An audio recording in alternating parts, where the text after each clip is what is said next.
Hey guys, welcome to the next episode, episode 4 in the Dortmund Let's Play on FM13. And this is how the league looks then at the end of the 39-40 season. And yes, we have won. It is Dortmund's first league title for 15 years.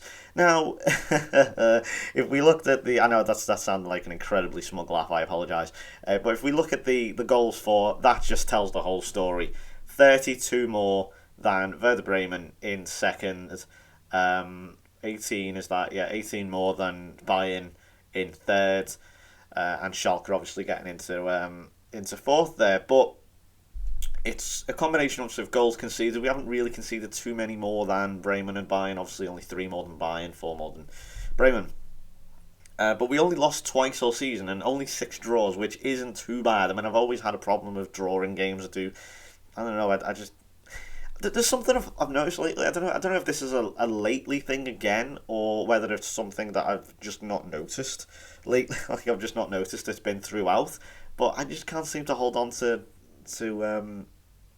leads sometimes. It's not all the time, but it's like sometimes. Like it always happens in patterns, you know. It's always noticeable when you see it. But yeah, this is how it looks. Hanover and Rostock got relegated. Freiburg stay in the league due to the fact that they won the playoff, which I'm not a fan of. I don't quite understand the idea of a playoff with the team who finished 16th with the team who finished third or whatever it is in the second division. It's like, as you can see, Firth did not finish there. So we've got Energy Cottbus and Hertha Berlin are going to be coming up in the near future, with Hanover and Rostock going down. And obviously we've now qualified for the Champions League, so that means we can get into that. So too with Werder Bremen, so too with Bayern, and Schalke will go through the qualifying rounds with Nuremberg, Stuttgart and Leverkusen going into the Europa League. So, how did we do it then? Let's go all the way back to Frankfurt game. This is where this is where we left off, obviously with the Bayern defeat, but we bounced back to beat Frankfurt 3-0 with Jesper Hongaard coming off the bench and scoring, so did Kaczynski and Yusufi.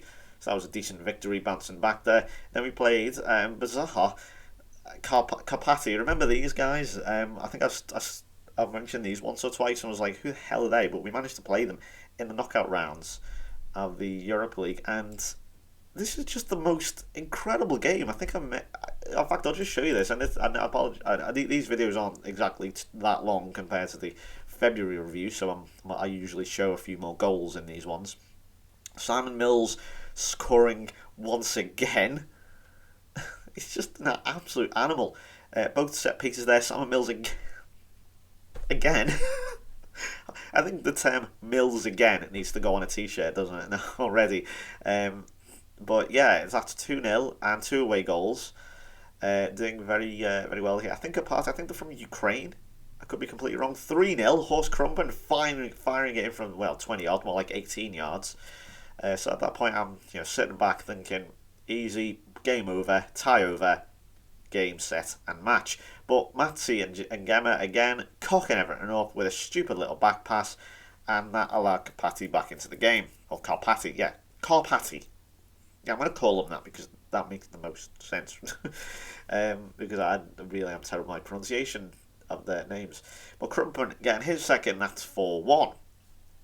And with half an hour still to go, I'm thinking, let's press on and just say, right, you scored against us, you horrible Eastern European bastards. We're going to really teach you the meaning or teach you how to play football. But no, they bounce back. And in fairness, a really good header from Pitzer there, put them back in the game. I think Markowski, again, a goalkeeper, I really need to stop playing these young goalkeepers. I think I do stop in the future. But yeah, nice looping header. Probably shouldn't have been as far off his line as he was. But there's Simon Mills again getting involved to Kaczynski. Then there's Adam McHugh and John Mueller, the on-loan American from Galatasaray. I think anyone's ever said that before, have they? Bagging that one in to make that. I think it was that 5-2, and then they got 2 goals at the end here. What the hell happened? That was like the parting of the Red Sea, or wherever the sea Moses parted in the Bible. I really should know that. But yeah, that was 5-3, and then 5-4. Tomatsi with a nearly decent ball, and in fairness, that sometimes when the goalie kicks it out and it sort of just goes anywhere and he's off his line, that can go to that can go to an opposition player sometimes, but it didn't happen. And look at that, 4. We managed to get 5 away goals, but we conceded 4. A bit of a kick in the teeth, but never mind. 5 away goals should be enough, especially considering it is away. Schober and Kaczynski scored 2 past Borussia Mönchengladbach to win the second Borussia derby, so we got the double over them. And then, well, yeah, our fears were unfounded as an own goal, a Simon Mills goal, and Horst Krompen off the bench gave us a 8-4 victory over Karpaty. Crazy tie that was. Then played Werder Bremen, and this really, made us believe, shall we say, that we can win the title. We beat them fairly comfortably. I mean, Mills got injured, but never mind, he scored anyway. Again, Schober with the goal off the bench. We then played, believe it or not, Bayern Munich in the German Cup quarter-final. George Schuster, that is the 20-year-old, or sorry, not 20-year-old, is he 20 now? Yeah, he is 20. Was he 20 at the time? No, he's still 19 at that time. Bagging 2 with Lucio Ferraris scoring as well. I had to give this guy a go, and he's got good potential. I'll tell you what, he's paying me back. So we managed to beat Bayern 3-0. So a bit of retribution there for that absolutely gut-wrenching defeat in the last minute at the, now FC Bayern Stadium, not the Allianz anymore, even though it's like capacity is essentially identical. Well, it's a little bit more, I think, than the Allianz. Really not necessary. But yeah, we did get a bit of retribution there. 1-0 against Hamburg was next, as Horst Krompen, lots of injuries and bookings there, gave us the victory in Hamburg. We then played Anji Makachkala, got it in 1. Managed to win 1-0, an own goal here, which I don't show you too many own goals, but I'll show you this one. 93rd minute, that's why. Check that out. 92nd minute, they missed a penalty. We went off the other end, and they scored an own goal. So if I just rewind it a bit. No, it's not going to let me rewind it. Okay. Let's just... let's go from... Yeah, let's go from here. So there we go. Penalty to him. Bastos saves it. So again, we have got out of jail a few times with the penalties. Okay, not every time. We did lose to Bayern with it, but generally our record with the penalty savings in the last minute has been quite good. Now, for some reason, it did take its time here. You know what I'd love to see? Someone actually take that long to take a set piece. Have you noticed that? No one in the history of football takes as long as these players do to take set pieces. When they're wasting time. No one's ever that long. Total piss take. Absolute piss take. And then, unbelievable. I fancy doing that. I mean, how stupid can you get? I mean, I can't. Sorry, I look back at that goal and it just bamboozles me totally. It really does. Right, where were we? Hamburg, Angie. Then we played Stuttgart and had a 2-2 draw. Horst Krompen grabbing 2. Not really much else to say on that one. Let's have a look at this score. I can't exactly remember most of these. Yeah, just a back and forth tussle really. Probably a point was deserved. I don't really usually say a point was deserved, but I think on that case this one was. We then knocked out Angie, thankfully, so we'll go through to the quarterfinals of the Europa League again. 3-1 on aggregate. Mateus going off injured, but Mills made sure coming off the bench. We then played Frankfurt in the Gem Cup semi-final and managed to make it through to the cup final. So Holmgard and De Fabri coming off the bench, or De Fabris. I'm not sure if that S is silent or not. He is Italian. But again, a good tussle. I mean, obviously we got so many shots, but really probably should have won. They were awful penalty takers. Markowski's making a bit of a name for himself as a penalty saver. A real, not necessarily a Jersey dude there, could have Bruce Grabelar, but certainly doing himself rather well, especially for an 18-year-old. So we're through to the final. We then beat Schalke in the derby, so that really was, that was it then. It was like, yeah, we're going to win now once we did this. Came back from a goal down, De Fabri getting himself sent off, absolutely ludicrous. But you know what? We went on to win. Yusufi and Krompen, 88th minute. Let's have a look at these great moments. I do apologise if you are a Schalke fan. I can't imagine there are too many of them watching these videos. They are. I'm not saying that they're a small club. I'm just saying, I'd imagine if you are, a German speaker or whatever, that you're not going to watch someone in English. I would assume. Slightly stupid goal there again. Just the players typically just being daft. Just match engine. I'm not going to blame the match engine. I'm not going to blame the match engine. It's easy. It's easy enough to do, but I'm not going to this time. That would be the easy way out.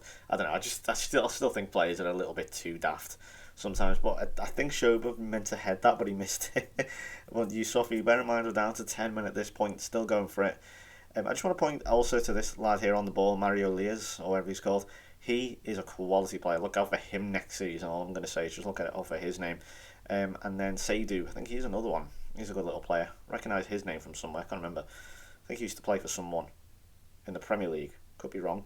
But this is now the 87th minute. You can see Jesper Holmgaard, really good touch there. Takes it away, pulls it across, and Horst Krumpen. Who else but Horst Krumpen? It was always going to happen, wasn't it? 2-1 to give us a victory in the derby there. We then played, can you believe it, Liverpool. What are they doing in the Europa League? Yeah, typical. We played them in the Europa League. When we lost, actually, we went to Wallace Stadium. Doesn't why?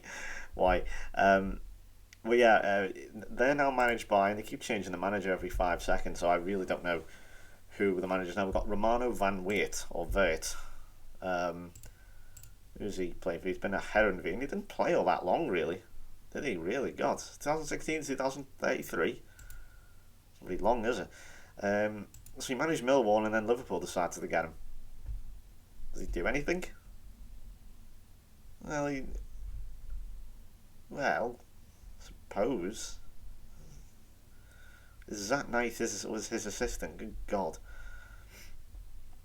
I don't. Joe Mason is now the. Oh no, he's head of youth development. Mill, of course, yes.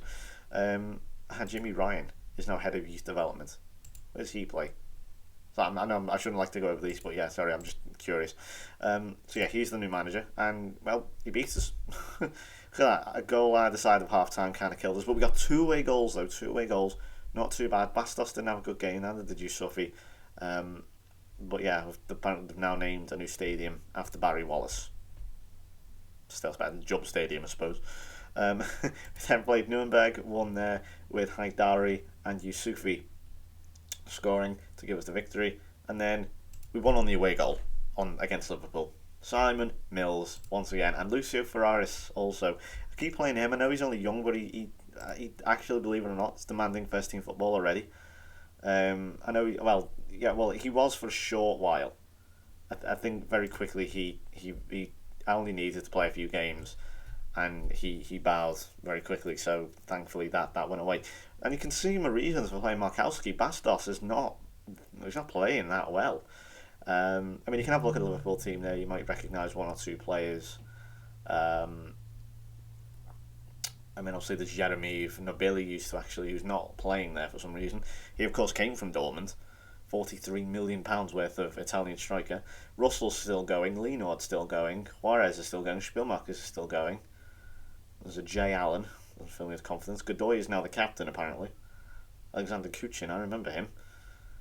I think but yeah, we managed to win on the away goals. Ferraris and Mills. 4-4. Sounds about right, doesn't it? I think that's only fair. So we managed to get just sneak past them into the semi-finals of the Europa League, looking to retain it. We went up to Munich. Munich came to us 1860, and we beat them 4-1 with Wilson scoring, Holmgaard grabbing 2, and Karakoc with the other going off injured later on. He unfortunately will be leaving. Will Emin Karakoc. He's 32 now. He's extremely injury prone. I think that was his last act, possibly for Dortmund, scoring that goal. He's not. I mean, he's decent, but look at his value. He's not worth anything. Can't even sell him on. His contract's up. He's very injury prone. If we just look at the injuries he's had. Wow, yeah, look at them. Jesus, look at that. He fractured his skull. He's broke his foot. He's had hamstring problems. He's hernia. Oh, strained knee ligaments. Ooh, I don't want that, do you? And anytime you see ligaments, that's never good. We then played Colin, 1-5-2. Owen McHugh grabbing himself a hat-trick. He's not been all involved that much as Owen McHugh, but that one seriously helped. Krumpen and Zovko with the other goals. We then played Hoffenheim, and that's our little run, nice little run here, I suppose, in the league. Over with winning run over with Haidari grabbing us a goal. Unfortunately, he got injured. Injuries started to just a little bit the piss now, to be honest. Plenty of them. We then played Athletic Bilbao, and we got our ass handed to us. Tamati had a shocking game. He was, honest to God, he got ripped apart this game. I'm trying to think who was the Salazar. I recognise this. I recognise this guy straight away. He really, he's only 30 years old. How old was he when he joined Osasuna? Oh my God, seriously. I remember playing Sturm Graz at one point. I think I played them at one point, and this guy jumped out at me. Are you serious? How old was he? So he's 30 now. He started when he was 24. How the hell has that happened? That is absolutely bizarre. I've never seen that before. I can see why he started so well. Imagine if he started earlier. Imagine how good he would have been. And I think that little extra goal here from Echeverria kind of just kills off. I remember Echeverria. There's a player called Echeverria played for, I think it was Madrid. It could have been Bilbao. I can't remember. But Atletico Madrid. I remember I think it was Championship Manager 2003, 2004. I want to say. I signed him for like 30 million or something, which was a lot at the time. Like a hideous amount. I don't just mean, it was, obviously it's a big amount period, but it was a really high amount. And he was a quality player, Echeverria. Remember him? I think he played for Atletico Madrid. I could be wrong. So our hopes of getting to the Europa League final for the second time are looking a little bit frail at this point. And unfortunately, although we did win the next game, we got knocked out. But it was a good tussle though, 5-3. That kind of killed us off again. Alberto Echeverria. Silencing us in added time with Yusufi and Latini. Oh God, if I just want to show you this goal, I want to show you this goal. Latini's goal here may just be one of the best goals I've ever seen on Football Manager, hands down. Check this out in a sec. It'll come to Yusufi now. This is Yusufi's goal, so that's a nice goal. 30 minutes chance here. Thinking, okay, maybe we can get this back in. Now, it won't do it justice on the 2D, so we're going to watch it in 3D as well. Just watch this from Latini. Bang! What a goal! What a goal! And what I mean, you can tell when the commentator gets all excited. What we're going to do now is rewind it. In fact, no, we're not going to rewind it because it's being a little gay. Okay, let's just fast forward. Okay, let's just watch this goal again because... honestly, trust me, this is the quickest way of doing it. I'll skip next to Latini's goal. What we're going to do now is load the 3D match engine, and you'll see what I mean. Where are we? Camera in. Let's do it on TV. Why not? Let's do it TV. I don't know how this isn't going to be one of the best goals you've ever seen, and I can't make it full. Actually, can we make it full screen? I don't actually know how to make it full screen. Minimize all? No, that's not right. I can't actually make it full screen. I don't actually know how. Obviously, bear in mind I don't use the full screen. Like the TV thing. Never mind. But yeah, also slow it down because this is just amazing. Okay, so here we go. Again, put it into 720p in full screen if you can't see it. So Bilbao gets over. Look at this. Look at that. Paolo Di Canio, eat your heart out. Again, can I rewind it? Yeah, I can do it this time apparently. We'll look at it even slow. In fact, we'll look at it even in slow motion. Yeah, so we'll go right now. Just fast forward a bit. Back, no, what? Yeah. So he gets shipped up here. De Fabri just knocks it back in. It gets headed away by Bilbao. Comes out to him. Paolo Di Canio, volley, bang, 25 yards. What a goal. What an absolute outstanding goal it was. It wasn't enough, unfortunately. I wish it could have been in a better game. We could have beat Schalke or something with that, but no. It was a really good game, though. We got to the semi-finals, and unfortunately we lost to Athletic Bilbao in the semi, so they go to the final. And then we played Hanover, won 5-0. Krumpen, and almost in anger, really grabbed himself a hat-trick from that result. A hat-trick there, Hongard and Wilson off the bench. So he's actually had a decent debut. Not bad, considering he's only, 18? And he's scored a fair few goals. Rostock, we beat 3-1. They were condemned to relegation at this point, so this was just a walkover, really. Miola, Mateus and Schuster grabbing the goals. again, another 3-1, this time against Mainz, which shoots Zovkov and Mateus scoring, and we then won the German Cup, so we actually managed to do a double. The domestic double with Letolinen and Hongard with the goal. So we'll show you these two real quick. This was where was this? In the Olympiacos, it was in the Olympiastadion, wasn't it? Yeah, Letolinen man of the match. I don't know how to say his name, I'm really sorry. It's going to do it in 3D, isn't it? Shit, I just realised. Never mind. Hey, let's do it. I'll fast forward it. Fast. Do that. Okay, let's do that. Whoops a daisy. What am I doing? There we go. Let's try that one again.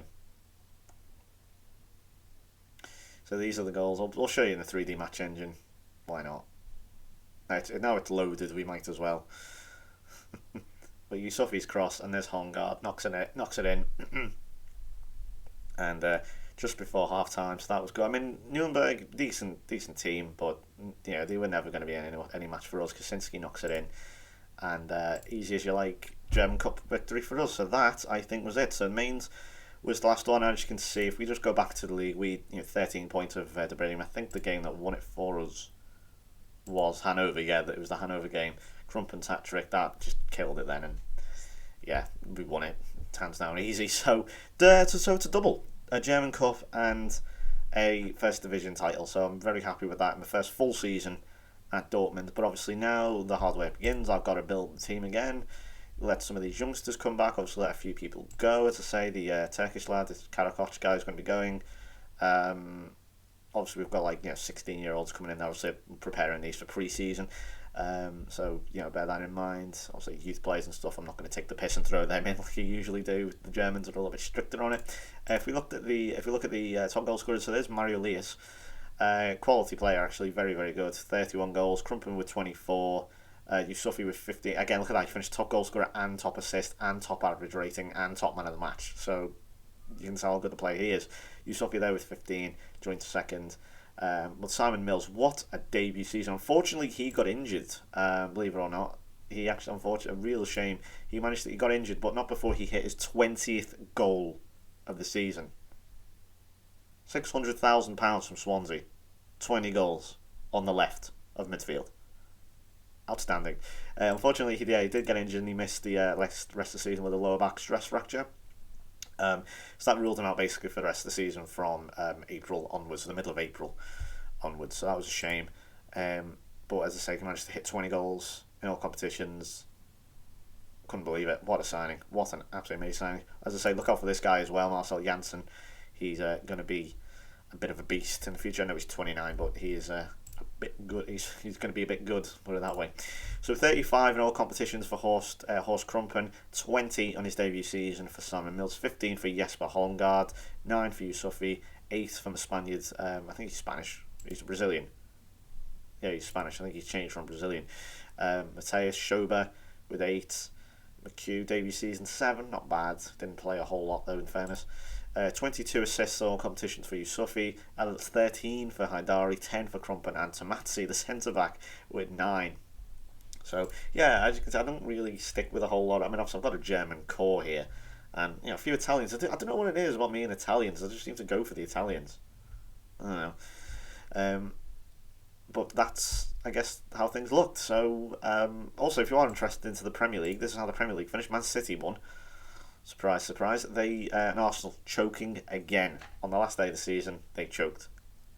Liverpool finishing third, Brighton in fourth. We'll go over the managers real quick. I'm not going to go over everyone. Charlie Grange is still there. He's somehow a good manager. Johnny Heitinger is still at Arsenal. Liverpool manager is still Van Weert, as we know. Brighton is now Stephen Gillespie, who's actually an amazing manager.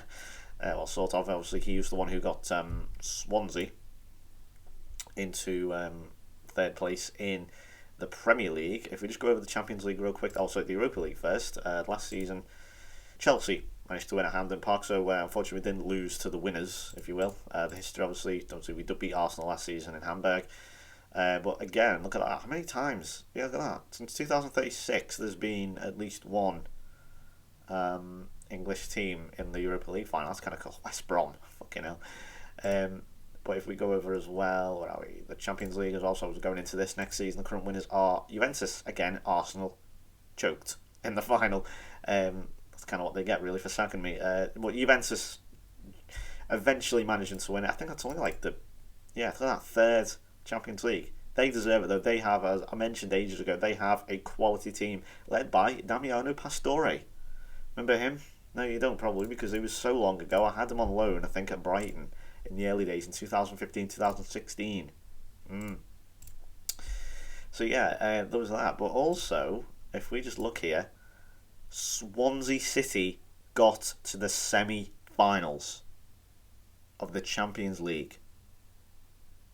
That was Stephen Gillespie. Well, Stephen Gillespie left halfway through the season to Brighton, and that left Aaron Ramsey in charge. I was going to say they just shot up the table. I don't know how or where that. Well, Rich says they're all really done it, but look at that. They got through to the semi-finals. If we just look at the first knockout round, they beat Milan, they beat Man United. Fucking hell, nearly beat by Juventus. I mean, look at that. I mean, it was 3-2 in the end. I can't look at that. I mean, Lee Jung Jae, I've talked about this guy. He's ridiculously good, South Korean. Really good. But that's the standings also. I'll show you Spain as well. Go on. Real Madrid, top there. Valencia, obviously, breaking the Madrid-Barca monopoly for the first time. Look at that. 2004, that was Rafa, of course. 34 years. What was it, 35? Yeah, 34 years since either Real Madrid or Barcelona did fail to win the league. Astonishing. It looks like it'll continue again though with Real Madrid winning. But look at that. Fucking hell, Barcelona haven't won the league in 7 years. What's going on there? I need to do something about that. No, but that is basically how the leagues look. Then that's how everything's finished. So I'm now going to go ahead and build up this team for the next season. So thank you very much for watching. I'll see you next time in February. Bye bye.